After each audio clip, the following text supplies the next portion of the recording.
Thank you, Lord Esquire, for guiding us into this beautiful praises. This time is very important time.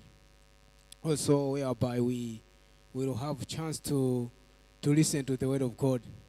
So I believe we can prepare our hearts to listen to the word of God. Take our Bibles and also exercise book and their pens to prepare to receive what God has prepared for us today. So this time, let us welcome Pastor Samuel Kim as he comes to give us word of God. Let us welcome him.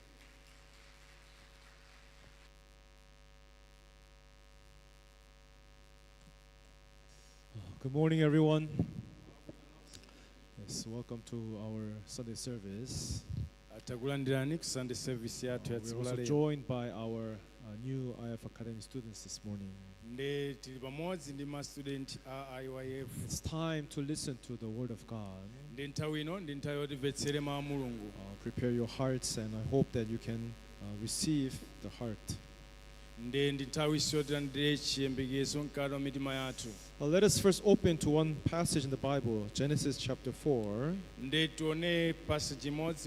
Genesis chapter 4. From verse 1 through 12.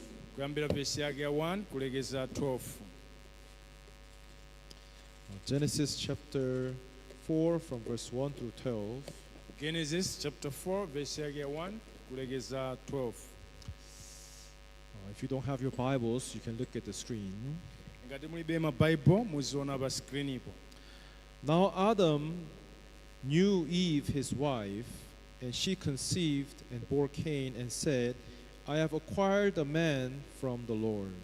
Ndipo mwamunayo anadziwa mkazi wake Hava, ndipo anatenga pakati na abala Kaini, ndipo anati ndalandira munthu kwa Yehova. Then she bore again this time his brother Abel, and Abel was a keeper of sheep, but Cain was a tiller of the ground. Ndipo anabalanso mpwake Abele, Abele anakhala m'busa wa nkhosa, koma Kaini anali wakulima nthaka. And in the process of time it came to pass that Cain brought an offering of the fruit of the ground to the Lord. Ndipo panali patapita masiku Kaini anatenga zipatso za nthaka sembe kwa Yehova. Abel also brought of the firstborn of his flock and of their fat, and the Lord respected Abel and his offering. Ndiponso Abele anatenga Yesu mwana woyamba wa nkhosa zake ndi mafuta omwe Yehova, ndipo anayang'anira Abele ndi sembe yake.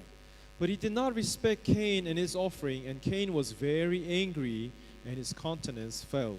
Koma sanayang'anira Kaini ndi sembe yake. Kaini ndipo anakwiya kwambiri nigwa nkhope yake.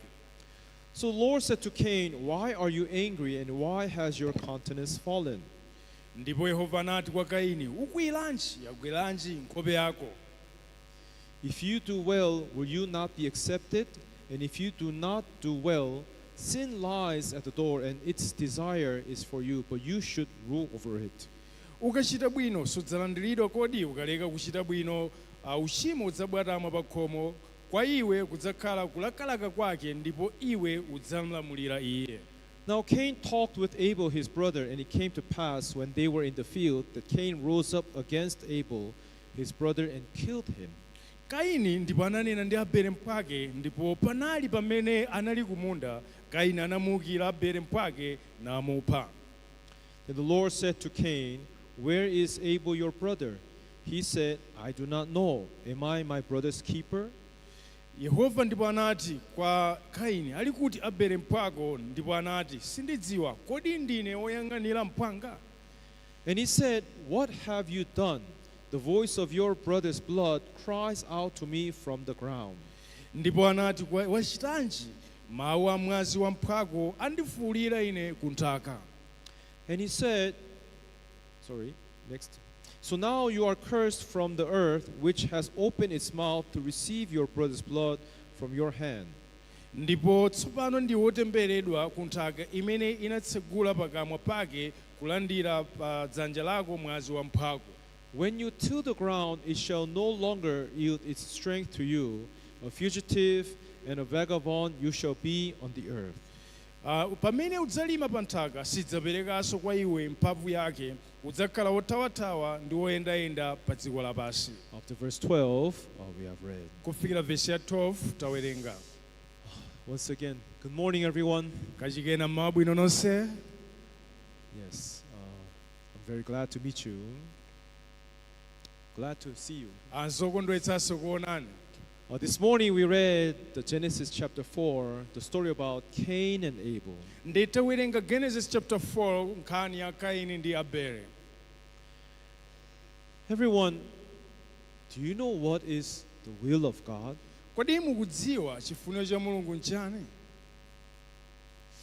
Many people just think, if I go to pray, go to church, worship God, pray hard to God, isn't that the will of God, Pastor? Ndi anthu ambiri amanena kuti nditi amapemphera kupita chechi kupanga zosiyanasiyana za mpingo si chifuniro cha Mulungu chimenechi. That is why, without thinking deeply, Ndifukwa chake musaganiza mozama. since Malawi is a Christian nation, the majority of religion is Christianity. Ndi chifukwa kuti Malawi imatchedwa kuti dziko la Chikhristu, ambiri ndi Akhristu.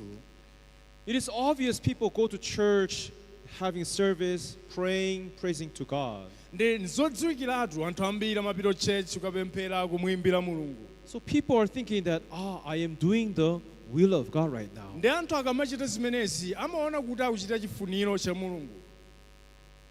But everyone, God is not a God who you believe and pursue and following your imaginations and your thoughts. Ndi Mulungu samene timatsatira kapena umachita zinthu zake motsatira maganizo athu. There is a clear way, a path, how you can understand what is the will of God. Ndi pali njira yeniyeni kapena kuti njira imene tikuyenera kudutsa kuti tikapeze chifuniro cha Mulungu. For example, this morning we read Genesis chapter 4. Chitsanzo mauno tawerenga Genesis chapter 4. Do you all know about this story, Cain and Abel? Nkhani imene mmaidziwa ya Kaini ndi Abele? You know? Mmaidziwa? The question is, why did God accept Abel's offering? And why did God reject Cain's offering? Ndifunso lingakhala kuti ndi chifukwa chani Mulungu analandira sembe ya Abele ndi kukana sembe ya Kaini? What do you think? Muganiza bwanji? Many preachers are saying like this. Ndi anthu olalikira amanena chonchi. Reason why God accepted Abel's offering and reject Cain, because Cain brought spoiled fruits. Ndamati nchifukwa chimene analandira ya Abele nchifukwa kuti Kaini anabweretsa zipatso zowolongeka zowola. Or Cain did not offer with all his heart. Kapena Kaini sanapereke ndi mtima wake wonse. So whatever we bring to God, we must offer with all our heart. We have to give good things to God. Ndipo mafa uthenga pamenepo mukamapereka mupereke ndi mtima wanu wonse muchite zonse mofunikira bwino. Everyone, we call that human interpretation. Ndi katanthauzidwe kameneko nka umunthu chabe. Understand? Tumvetsetsa? Do you understand, everyone? Tumvetsetsa wina aliyense. Everyone, many people just use their own imaginations, their own thoughts to interpret this Bible. Ndi anthu ambiri amagwiritsa ntchito maganizo awo potanthauzira Baibulo. That is why it's a problem. Ndi chifukwa chake ndi vuto lalikulu.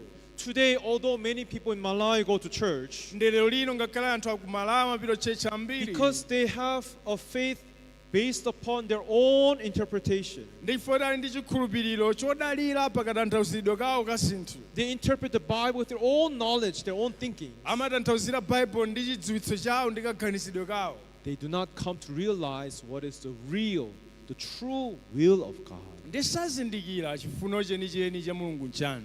So people basically just think, as I go to church, I'm praying, I'm praising God, I can go to heaven. Ndi anthu amangoganiza chabe ndikapita chechi kukapemphera basi ndipita kumwamba.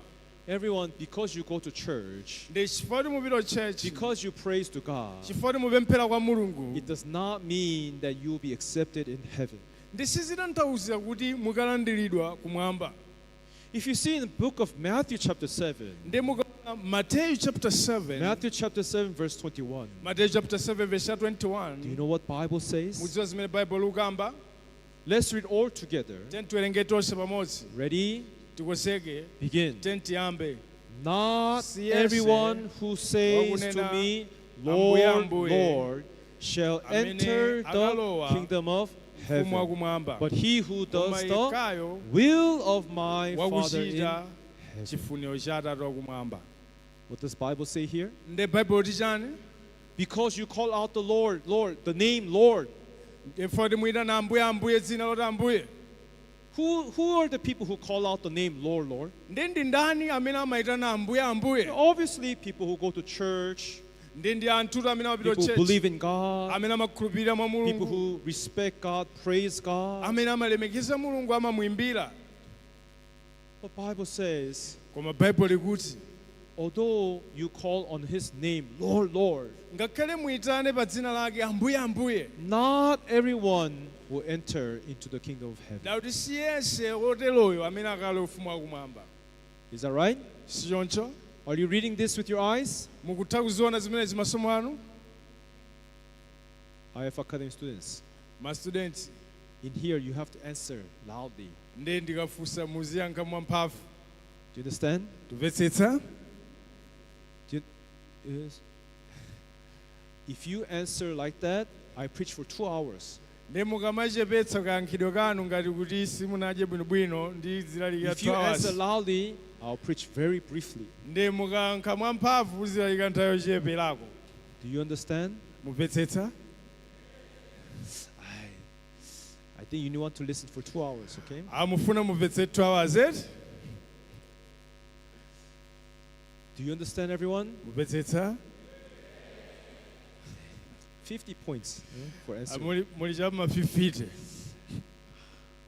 Bible says not everyone who says Lord, Lord will enter into heaven. Ndi Bible kuti siyese kunena Ambuye Ambuye amene akalowa ufumu wakumwamba. Then you might wonder, Ndiye mukhoza kudabwa. then what more should I do? Ndi ndichite chani chopitirira pamenepo? How can I come closer to God? Ndingabwere bwanji pafupi ndi Should I Mulungu? pray harder? Kuyesera kupemphera mwamphamvu? Should I worship God? Ndipembedze Mulungu? Let's look here, verse 22, The in Matthew temple- chapter 7. Matthew chapter 7 verse 22. Many will say to me in that day, Lord, Lord, have we not prophesied in your name, cast out demons in your name, and done many wonders in your name? Ndi akuti ambiri adzati tsiku limenelo, Ambuye Ambuye kodi sitinanenera mawu m'dzina lanu ndi m'dzina lanunso natulutsa mizimu yoyipa ndi kuchita m'dzina lanunso zamphamvu ndi zambiri? What does Bible say? Ndi Bible likuti chani? Even though you prophesy in the name of God. Ndakuti olo mutamanenera mu dzina la Mulungu. In other words, prophesying is not a big thing in the Bible. Ndi akuti kunenera si ndiye chinthu chachikulu m'Baibulo It's mweya. not the most important thing. Si ndiye chofunikira kwambiri ayi. You understand? Tumvetsetsa? Casting out demons in your name. Ndi kuchotsa ziwanda mu dzina langa. Is it easy to cast out demons? Kodi nzophweka kuphwasula ziwanda? Right now, I can see demons are right behind you. Ndi panopa ndikutaona ziwanda kumbuyo uko zakhala kumbuyo kwanuko. Do you know how I know that? Ndi mudziwa chimene ndadziwira? By you answering. Inu kayankhidwe kanu wanga ngati mufuna Demon is mugone. whispering you. Answer lots of. Don't listen. Ndi ziwanda zoti osayankha It's mwamphamvu. boring, right? Just Zopanda sit there and ntchito just zimene- act like you're listening. Tangokhala ngati umvetsera basi. Is that right? Si choncho? Yeah, you see, you're not answering. Demons all around you. Huh? Mona inu awo simumayankha inu. Ziwanda izo zauzungulirani apo apo. Answer loudly. Do you understand? Uyankhe mwamphamvu mvetsetsa. Now some of you are understanding. Ziwanda zambotawa mwambomvetsera tsopano. Not only that, Bible says, even though you do many wonders in my name. Ndakuti ngakhale muchite zozizwitsa mu dzina langa. Verse 23. Verse 23. And then I will declare to them, I never knew you. Ndipo pamenepo ndidzafukulira iwo sindinakudziwani inu. Although you prophesy, Ngakhale munenere. although you have the power to cast out demons, Ngakhale muli mphamvu yochotsa ziwanda. although you are able to use God's name and do wonders, Ngakhale mukwanitsa kugwiritsa ntchito dzina la Mulungu nkupanga zozizwa. what does God say? Ndiye Mulungu akuti chani? I never knew you. I don't know you. ndakuti sindikudziwani sindinakudziweni nthawi yonse. Depart from me. Go away. Chokani. Go away. I don't know you. Chokani. What do you mean depart?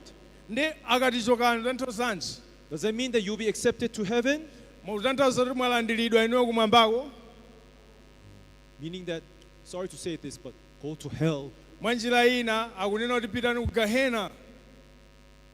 You see, just because you go to church and praise God, worship God, ndisifoti mupita chechi mukimwimbira kupemphera just because you pray to God, God, please wash away my sins. sifoti mapemphera kwa mulungu ambuye ndichotsereni machimo Or anga. maybe you think that this is lacking. Ndi kapena muona ngati Now zizuperewera. you come closer to God, wanting to prophesy, do wonders in His name. Ndi mwachoka pa levo ina nkufika pa levo ina yomanenera nkuchita Still zonse. more, Bible says this is a direct preaching of Jesus Christ. Ndi izizi akukamba ndi Yesu yekha. Jesus said, I don't know you. Ndi Yesu akuti asindikudziwani. Depart from me. Chokani kwa ine. Go away. Chokani. These things cannot please God. These things cannot guide you into true salvation. Ndi zinthu izi sizinamkondweretse mulungu sizinatsogolere ku chipulumutso choona. Today, the problem that we have among Christianity, Ndi vuto meti nalo pa chikhristu. instead of following what is the true word, the will of God, Ndi malo motsatira mawu owona chifuniro cha mulungu. people follow their imaginary God. Anthu amatsatira mulungu wa maganizo mwawo. People follow their own thoughts. Anthu amatsatira maganizo awo. If I do this, wouldn't God be happy? Wouldn't God receive me? Ndikachita ichi mulungu sakhala ukondwa kodi ndikapanga izi mulungu sandilandira. Even today in this Genesis chapter 4 story, Ndi nkhani imene ya Genesis chapter 4 that is what exactly is happening. ndi zimene zikuchitika izi. Like I said in the beginning, Monga ndinakamba poyambirira. many preachers preach as though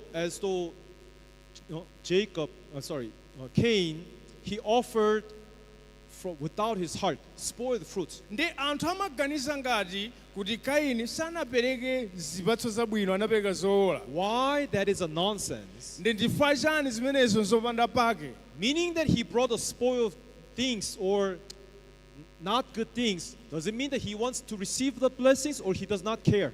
Ndi muganizo kuti akadabweretsa zowola zimatanthauza amafuna madalitso kapena samafuna.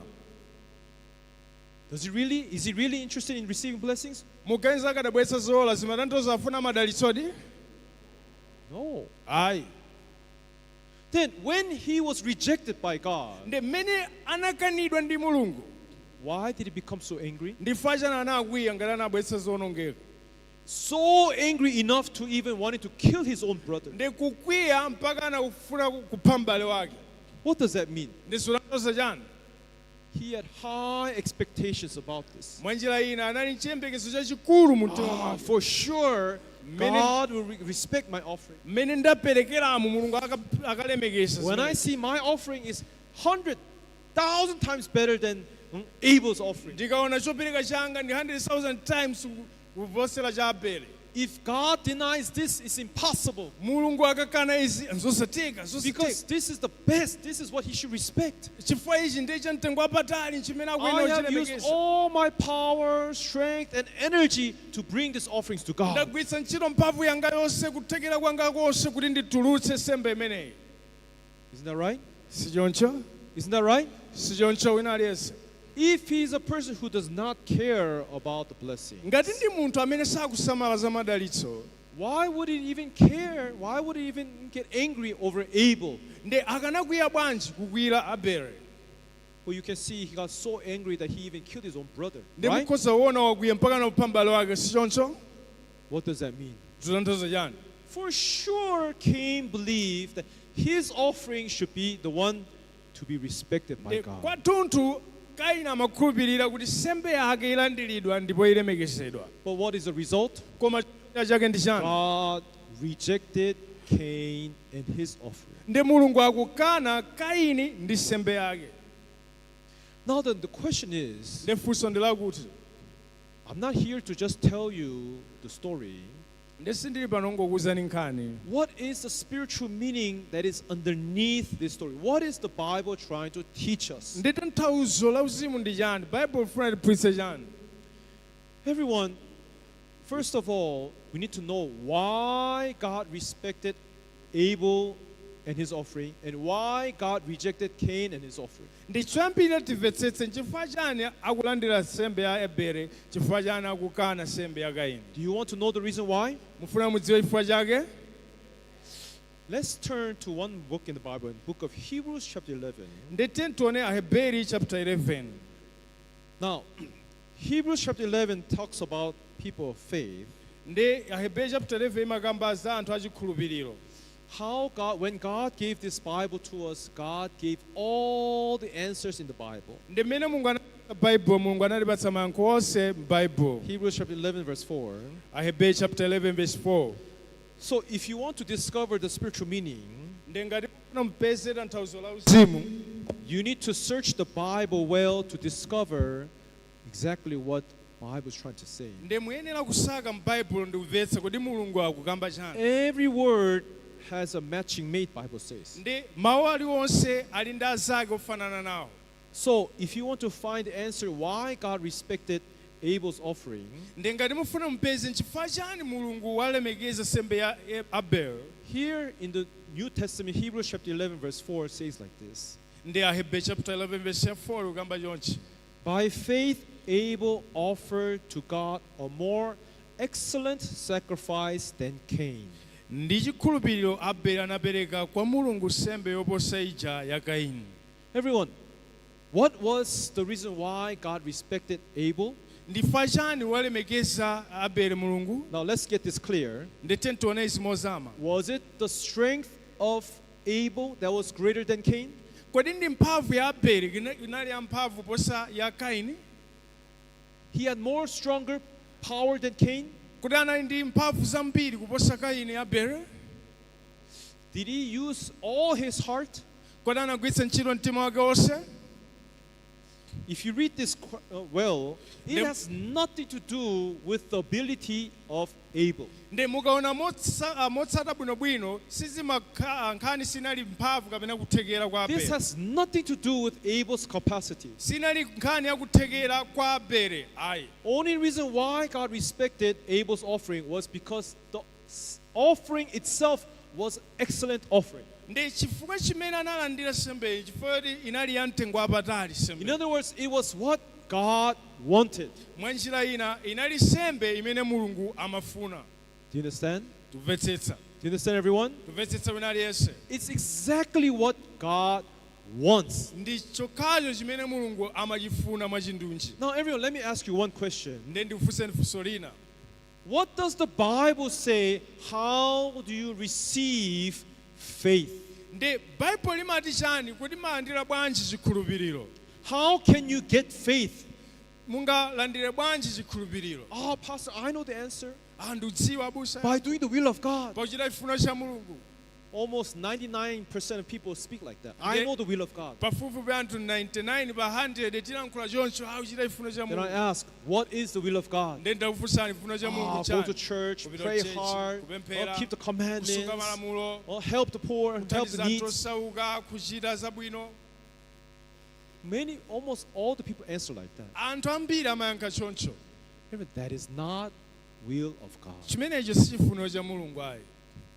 Understand? Tumvetsetsa. Do you understand? Tumvetsetsa. Then what is will of God? Ndi chifuniro cha Mulungu ndi chani? What makes the difference? Ndi chimasiyanitsa ndi chani? Let's see one more word. Romans chapter 10. Tiyeni tione mawu amodzi a Roma chapter 10. Romans chapter 10, Roma chapter 10 verse 14. verse ya 14. Remember, what does Bible say here? Ndi Bible li chani? How then shall they call on him in whom they have not believed? Ndipo iwo adzayitana bwanji pa iye amene sanamkhulupirira? Bible is saying, how can you call upon God even as you don't believe in God? Ndakuti ungayitane bwanji pa Mulungu amene sunamkhulupirira? Oh no, Pastor, we believe in God. Timakhulupirira mwa Mulungu. Listen carefully. Ndi mvetseremo And zawo. how shall they believe in him of whom they have not heard? Ndipo adzakhulupirira bwanji iye amene sanamva za iye? Everyone, what you imagine God is not true God. Ndi chimene mumaganiza maganizo sinde Mulungu If you weniweni. want to believe in God, first what you must do, you have to hear, listen about proper God. nde ngati mufuna kukhulupirira mwa mulungu mumve kaye za mulungu weniweniyo. And then lastly, how shall they hear without a preacher? Ndakuti adzamva bwanji wopanda wolalikira. What does Bible say? Nde Bible liti chani? How can you be calling on God? God, we love you, we worship you, we praise you, but you have never heard how you should believe in God. Ndakuti munganene bwanji mulungu timakonda anthu kukhulupirani chonsecho simunamuve wina akakulalikira. Many people are saying, I know how to believe in God. Nde anthu ambiri amati ndikudziwa kukhulupirira mulungu. If I ask how, Nde ndafunsani bwanji people say, motani. go to church, Akupita church, pray God, kupemphera kwa mulungu, worship Him, kupembedza, call out His name. nkukuyitana pa dzina lake. Everyone, that is not believing in God. Nde sikukhulupirira mulungu kumene If you kukwayi. look carefully in Romans chapter 10, verse 14, Nde mukayang'ana bwinobwino Roma 10 verse how 14. can you believe in Him as you have not even heard about Him? Nde mukakhulupirira bwanji musanamve za iyeyo. Isn't that right? Sichoncho? How can you learn about Him if you have not even met a preacher to preach about Him? Nde mukamva bwanji za iye ngati wina sanalalikire za iyeyo. Right? Sichoncho? Why? Chifukwa chani? Because Bible says, Chifukwa Bible likuti Romans chapter 10, verse 17. Roma 10 verse 17. Let's read all together. Tiyeni tiwerenge tonse pomwepo. Ready? Tiyeni tiyambe. Begin. Tiyambepo makamaka. So then, Chomwecho faith comes chikhulupiriro by chidza hearing, ndi and mbiri. hearing by the Ndi word mbiri of God. mwa mawu a Mulungu. Every Bible tells us clearly how faith comes. Ndi akukamba chikhulupiriro chimabwera motani. Faith comes by doing what? Ndi chimabwera motani. Praying hard? Mwapemphera mwamphamvu. Is that how faith comes? Ndi mmene chikhulupiriro chimabwerera. Faith comes by praising God? Chimabwera mwakumuimbira Mulungu. Is that what Bible says? Ndi zimene Bible likamba. Bible says faith comes by what? Ndi Bible liti chikhulupiriro chimadza ndi chani? Hearing. Ndi kumva mbiri. Then let me ask you, Ndi ndikufunseni. how was it that Abel Ndi anakwanitsa bwanji was Abele. able to give an excellent sacrifice? Anakwanitsa bwanji Abele kupereka nsembe ya mtengo wapatali. Can you guess? Mukhoza kuyesera kuyankha. He prayed hard. Kupemphera mwamphamvu. He worked hard. Anagwira ntchito mwamphamvu. What did he do? Anapanga chani? What do you think he has done? Anapanga chani? He what? Yes, he heard the word of God. Iyeyotu anamva mawu a Mulungu. Now, let's go back to Genesis chapter 4 story. Ndi tibwerere ku Genesis chapter 4 kuja. Well, Bible does not say anything about Abel hearing the word of God or not. Ndi Bible sulu kuonekapo apo kuti kamba zoti Abele anamva kapena. Everyone, from Genesis chapter 1 through chapter 4, there's not so much things that have happened. Ndi kuyambira Genesis 1 kufika chapter 4 palibe zinthu zambiri zachitika. Of course, God created the heavens and the earth. Inde Mulungu analenga kumwamba dziko lapansi. But after Adam and Eve, Koma atatha Adamu ndi Hava, in Genesis chapter 3, they were chased out from Garden of Eden. Genesis chapter 3 anathamangitsa munda wa Edeni. So if you want to find the answer, Ngati mufuna mpeze yankho. before Genesis chapter 4, only event that takes place is Genesis chapter 3. Ndi mukaona asanafika Genesis chapter 4 chochitika ku Genesis chapter 3. What happens in Genesis chapter 3? Ndi ku Genesis chapter 3 kunachitikanji? Adam and Eve was the first man and the woman created by God. Ndi Adamu ndi Hava anali anthu ambiri amene analengedwa ndi Mulungu. But then God said to Adam and Eve, do not, you can pursue, you can subdue the world, you can control everything, but only one thing I ask. Ndi Mulungu anamuwuza ukhoza panga chilichonse kugonjetsa dziko, koma chinthu chimodzi chimene ndikupempha.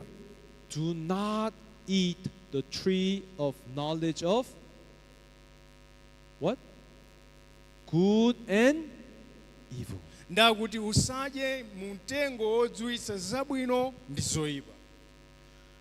God said, do not eat this tree. Ndi Mulungu akuti mtengo umene usadye. But do you know what has happened? Ndi mudziwa chimene chinachitika? Adam and Eve being deceived by devil, ate the fruit. Ndi Adamu ndi Hava ananyengedwa ndi Satana ndi kukadya chipatso chichi.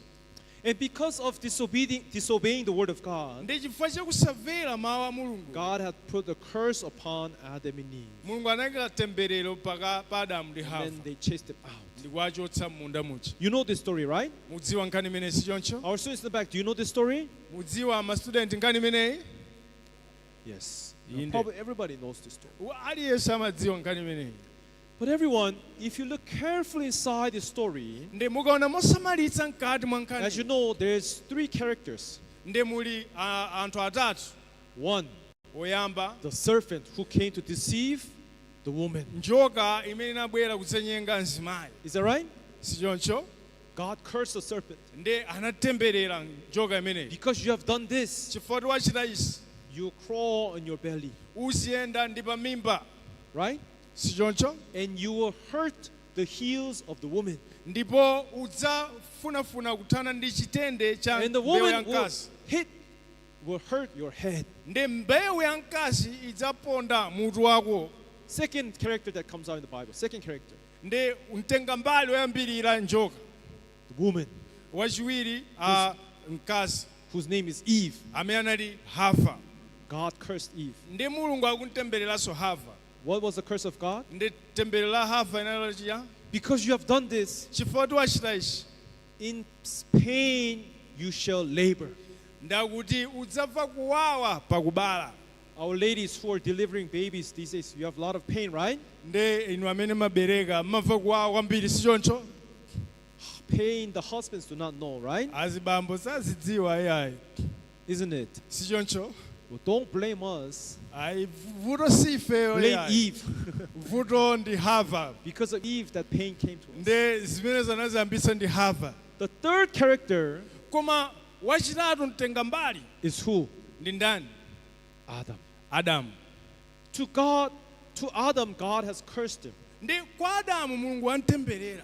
Because you have heard the voice of woman and ate the fruit, cursed is for your sake. ndi chifukwa choti wamvera mzimayi ndi kudya chipatso You shall chotemberera. sweat. udzakhetsa thukuta. You shall suffer. udzavutika. In toils means suffering. You shall suffer, and in sweat you shall eat all the days of your life. ndakuti thukuta lako ndi kuvutika udzadya masiku onse a moyo wako. Do you understand? tumvetsetsa. So Bible says life is miserable. ndi mwanjira ina akunena kuti moyo udzakhala osautsa. Yes, without meeting God and Jesus Christ, life is only miserable. ndi upanda kukhala khristu moyo ndi ovuta kwambiri. But everyone, there's one more thing. The Ndi fourth thing God has cursed. ndi chinthu cha namba 4 chimene anachitemberera. Let's see Genesis chapter 3 now, ndi tiona Genesis chapter 3 verse 17. verse ya 17. Let's see what God has cursed, the fourth thing. ndi tione cha namba 4 anachitemberera ndi chani. Verse 17. Then to Adam he said, because you have heeded the voice of your wife, have eaten from the tree of which I commanded you, saying you shall not eat of it, cursed is the ground for your sake. ndi kwa adamu ndipo anati chifukwa kuti wamvera mawu a mkazi wako nudya mtengo umene ndinakuwuza kuti usadyeko nthaka ikhale yotembereredwa chifukwa cha iwe. Everyone, ndi wina aliyense. God has cursed the serpent. ndi mulungu atemberera njoka. God cursed the woman. watemberera mzimayi. God cursed the man. watemberera mamuna. And God has cursed the what? ndi kenako atembereranso cha The what? chani. What did the ground do? nthaka yapanganji. What did the ground do? nthaka yapanga ya Did it do anything? yapanga kalikonse nthaka. What did the ground do? What can the dust do? ndi nthaka fumbi lapanga chani. But Bible says clearly, cursed is the ground because of you. ndi baibulo likamba mwachindunji nthaka ikhale yotembereredwa chifukwa cha iwe. Why? chifukwa chani. Why? chifukwa chani. Let's see verse 19. tione verse ya 19. Here is the answer. yankho In the ndilote. sweat of your face you shall eat bread till you return to the ground. For out of it you were taken. For dust you are, and to dust you shall return. thukuta la nkhope yako udzadya chakudya kufikira kuti udzabwerera ku nthaka chifukwa kuti mmenemo unatengedwa chifukwa kuti iwe ndiwe fumbi ndi kufumbiko udzabwerera. Everyone, this ground Nthaka iyi signifies what? ikuyimira ndani? Us. Imayimira ife. Why? Chifukwa chani? Out from the ground you were Ife kuchokera ku nthaka tinatani? taken. Tinatengedwa. When we die, Tikafa you shall return to where? udzabwereranso kutiko? To the ground. Ku nthaka komweko. Everyone, God cursed what? Mulungu akutemberera cha? This ground. Nthaka. And this ground signifies who? Ndi nthaka ikuyimira ndani? Us. Ifeyo. Yes, God cursed us. Mwanjira ina Mulungu atemberera ife. God cursed the ground. Mulungu anatemberera God nthaka. cursed us. Mulungu anatitemberera. Let me ask you. Ndi ndifunseni. Cain brought what? Kaini anabwetsa chani pacha? Cain brought what? Anabwetsa zichani Kaini pacha? Cain brought what? Anabwetsa chani? Cain brought what? Anabwetsa chani Kaini? Cain brought what? Anabwetsa chani Kaini? Fruits. Wrong answer. Cain brought what? Anabwetsa chani Kaini? Cain brought what? Anabwetsa chani Kaini? Cain brought what? Anabwetsa chani Kaini? I can't hear. Cain brought what? Sindikuva. Cain brought what? Zinthu zochokera kuti? Cain brought the Anabwetsa fruits zipatso from zochokera the mu ground. nthaka. Is that right? Si choncho? What did God do to the ground? Nde Mulungu nthaka anaitani? God has cursed. Anaitemberera nthaka. Do you think God will receive anything from what he has cursed? Nde mugeza Mulungu alandiranso chilichonse chochokera ku nthaka yotemberedwa? He will never receive. Sangalandire zimenezi. But Cain does not know this. Koma Kaini sakudziwa. But I have used all my sweat, all my sufferings. I toiled to get this fruit. Ndi ogwiritsa ntchito mphamvu yake yonse ndinasauka ine Hey, kuti God will ndipatse respect zipatso. me for this. Ndi chifukwa chani akundikanira? Surely God will respect me for this fruit. Akandilemekeza. Do you know how much I suffered to get this? Mmene ndavutikira kuti How hard I ndipeze. work? Mmene ndagwira ntchito. Does it matter? Zili nchifukwa zimenezo? Where did it come from? Koma zichokera kuti? Ground. Nthaka. Even people think today, Ndi anthu if I amaganiza. pray very hard, Ndikapemphera mwamphamvu. wouldn't God accept me? Kodi Mulungu sandilandira? If I go to church, if I praise God, worship God, pray, shout out to Him. Ndikapita kuchechi kukapemphera kumwimbira If I kukuwa. offer to Him, if I do good things, if I try to keep the commandments, Ndikapemphera kupereka nkuchita wouldn't God accept me? Kodi Mulungu No sandipulumutsa? matter how hard you try, Kaya mulimbikira mochuluka motani. you are what? Inuyo ndinu chani inuyo? Cursed ground. Ndinu nthaka yotembereredwa. Meaning that, does God receive anything that come from us? Kutanthauza kuti Mulungu akulandira chilichonse chochokera kwa ife? No. Ayi. But today, people who do not know the spiritual understanding of Bible, Ndi anthu ambiri amene sadziwa tanthauzo people la just Bible. preach, pray hard. Amangoti pemphere mwamphamvu. Ah, you want to be blessed? Offer to God, pray hard. Ufuna udalitsike pereka upemphere Keep the mwamphamvu. commandments. Usunge malamulo. Praise God, wave your hand, Umwimbire reach out to kwezani Him. manja mwanu. Fikirani kwa Mulungu.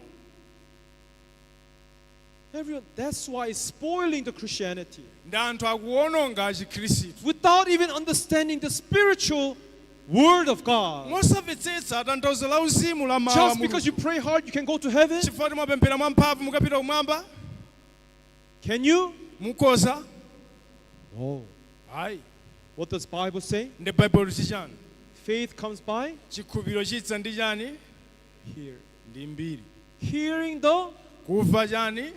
word of God. Mawu a Mulungu. So that's why we are encouraging you. Ndifuna kukulimbikitsani. Don't look upon yourself, what can I do for God? Musadziyang'ane nokha chimene mungachite kwa Mulungu.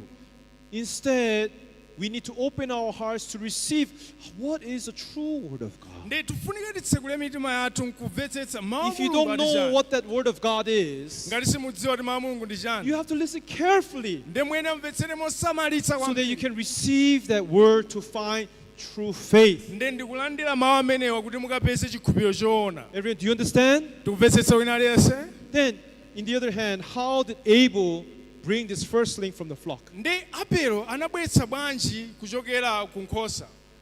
When God chased Adam, after God has cursed Adam and Eve, atatembera Adamu ndi Hava mulungu God chased Adam and Eve ndi out. anatulutsamo munda mucha. But it's not that just God chased them out. sizinangothera pamenepo kuti awatulutsa If you see in basi. Genesis chapter 3, ndi tikaona Genesis chapter 3 verse 21, verse ya 21 there's something God has done. pali china chake chimene mulungu anapanga. God puts a cloth, a tunic garment upon Adam and Eve. mulungu akuaveka chovala kuchokera ku zikopa malaya zikopa. Let's read all together. tiwerenge tonse pamodzi. Ready?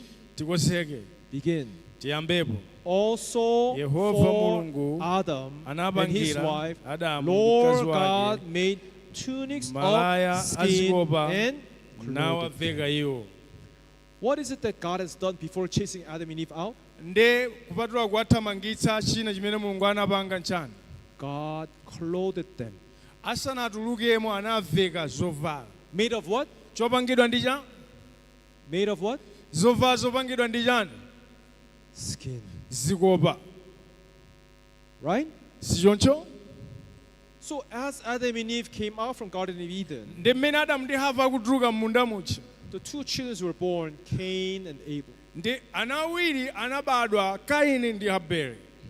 Now probably they shared the story to Cain and Abel. ndi amagawa makolo amapatsa nkhani wauza nkhani imene inachitika While mbuyo. Cain, he brought the first of the fruits from the ground. ndi Kaini koma akabweretsa zipatso za nthaka. Abel brought a sacrifice to God. pamene Abele anabweretsa nsembe ya nyama kwa mulungu.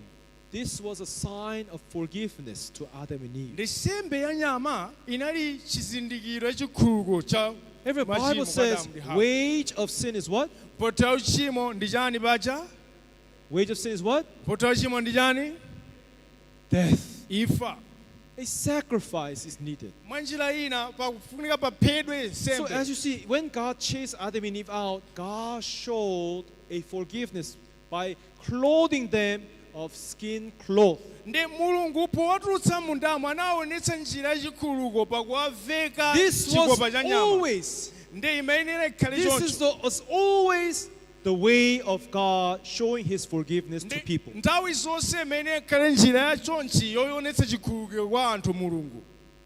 If you want to wash your sins away, ngati mufuna muyeretse machimo anu. it's not that you pray and plead God for forgiveness. osati kuti mupemphera achonde ndikhululukireni. Wage of sin is what? pota uchimo ndi chani? ndi A imfa. sacrifice has to be made. mwanjira ina nsembe ikuyenera iperekedwe. Now we want to focus upon this sacrifice of God. ndi tifuna tikhale ndi chidwi pamene papa nsembe ya Now mulungu. Abel clearly met with that understanding of God. ndi Abele anamvetsetsa ndi kamvetsetsedwe ka When my mulungu. father and mother was being chased out, amene amathamangitsidwa makolo athu. God received this sacrifice to forgive them. mulungu anapereka nsembe iyi ngati yachikhululuko. This is what God receives. izi zimene mulungu amalandira iti. Is that right? sichoncho. Is that right? sichoncho. That's why Abel decided he chose none other. He chose the firstling from the flock. ndi chifukwa chake Abele sanasankhe zina koma anakatenga nkhosa yoyamba kubadwa ndi kukapereka. What did the Bible say? ndi Bible ti chani? God has accepted Abel and his offering. ndakuti mulungu Respected. analandira Abele Why? ndi nsembe yake. chifukwa chani? Because his offering chifukwa nsembe yakeyo was excellent offering. inali ya mtengo wapatali nsembe. Everyone, don't you want to know what this excellent offering is to God? nde kodi simufuna mudziwe sembe mtengo apatali So that imeneyi? your sins can also be forgiven. Kodi nanunso machimo anu akhoza kukhululukidwa? But before we learn about that, Koma tisanaphunzire you zimenezi, have to remember, muyenera mukumbukire. this Bible is a spiritual book. Nde Bible ndi buku la It's uzimu. not a book made by men. Si lolembedwa ndi anthu You chabe. don't follow your thoughts to understand God. Musatsatire maganizo anu kuti mumvetsetse Mulungu. Anything that comes from the ground is cursed. Ndi chilichonse chotuka munthaka Meaning that nchotembereredwa. anything that comes out from us, God will not receive. Ndi chilichonse chochokera mwa ife Mulungu sakalandira. Do you understand? Tumvetsetsa. So if you are a person, Ngati ndinu munthu, until now as you go to church, ndi kufikira pano mmene wapita I church. can pray hard, I can worship God, I love God so much. Ndikhoza kupemphera Mulungu ndimakonda Mulungu kwambiri. Your emotions, Maivaiva anu, your giving, inu kupereka your kwanu, service to God, kutumikira kwanu kwa Mulungu. it does not help. Zimenezo zilibe ntchito kwenikweni. That's not what God wants. Si zimene Mulungu akufuna alandire chabe. Everyone, what God wants, Chimene Mulungu akufuna kulandira. He's asking you, listen carefully to what I want. Ndakunena mvetserani mosamalitsa ku chimene This ndikufuna. Bible tells us about faith. Ndi Bible limatikamba za Faith is chikhulupiriro. not a behavior.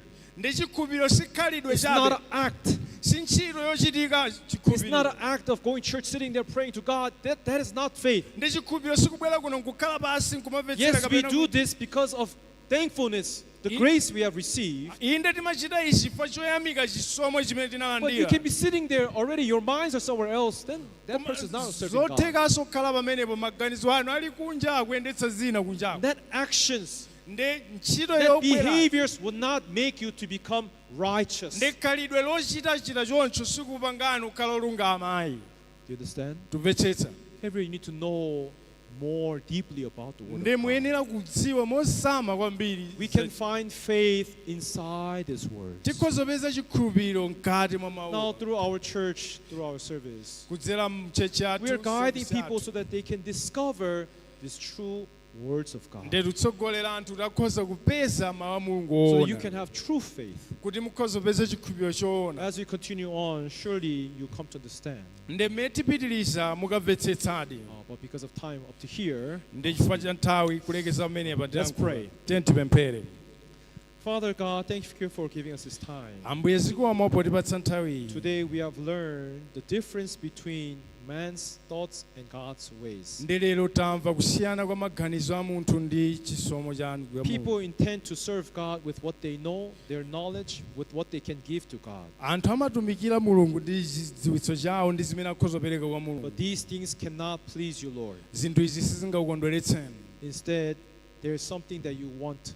M'malo mwake pali china chake chimene mukufuna. And this Bible tells us clearly. Ndi Bible latiuza mwachindunji. You want a sacrifice. Ndi pali nsembe imene mukuyifuna. Lord, guide our hearts so that we can come to understand the true faith from this Bible. Tsogolerani mitima yathu tikhoza kupeza chikhulupiriro choona cha Bible. May your grace and mercy be upon everyone Chifundo cha chisomo chanu chikhale pa ife. so that we can understand the true salvation of Kuti God. khozomvetsetsa chipulumutso choona. We thank you for giving us this time. Tikuyamikani potipatsa nthawi imeneyi. We pray this all in the name of Jesus Christ. Tapemphera m'dzina la Yesu Khristu. Amen. Amen. Tamvetsera bwino ere? Tamvetsera bwino? Yaso chimene abusa amakamba amafuna ationetse chifuniro cha Mulungu ndi chani nanga chimene Mulungu akufuna ndi chani. Ndetapeza kunena kuti Kaini sanakanidwe chifukwa chonena kuti anapereka zoonongeka. Koma anapereka zochokera kuti pacha munthaka yotani yotembereredwa monga tinaona pa Genesis chapter 3 verse ya 17 kuti nthaka imene inatembereredwa. Ndi china chimene anatsimikiza abusa nkunena kuti nthakayo ikuyimira cha ikuyimira inuyo ndi ndani ndi ine. Ndekuti ntchito zimene tingatulutse mwa ife zili ngati kutulutsa zinthu mu nthaka yotani yotembereredwa. Mulungu angazilandire ngati sangazilandire. Nde takapeza kunena kuti tikhale bwino ndi Mulungu tifunika chikhulupiriro malinga ndi mmene amakamba kwa Roma chapter 10 verse ya 14 komanso anakamba verse ya 17. Ndamanena kuti Abele anamva mbiri imeneyi ya chikhulupiriro imene tapeza kunena kuti asanatuluke Adamu ndi Hava munda muja, Mulungu anaveka chani pacha? Zikopa eti. Zikopa zimenezi zinachokera kuchani? Kunyama imene inaphedwa inakhetsa mwazi. Momwemonso Mulungu pamene pa Genesis chapter 3 verse 21 wationetsera kuti sembe yofunikira ndi sembe ya chani? Ya nyama, osati yochokera kwa ife. Nde akutero kuti apitiriza kukamba zambiri kuti timvetsetse kuti sembe imene iyi Mulungu anayipereka bwanji. Ndikukhulupirira kuti mwakhala ndi nthawi ya mtengo wapatali pomvetsera njira imeneyi, komanso kuzindikira kuti Kaini n'chifukwa chani anakanidwa, komanso Abele analandiridwa. Amen. Zikomo kwambiri. So this time is now time for offering.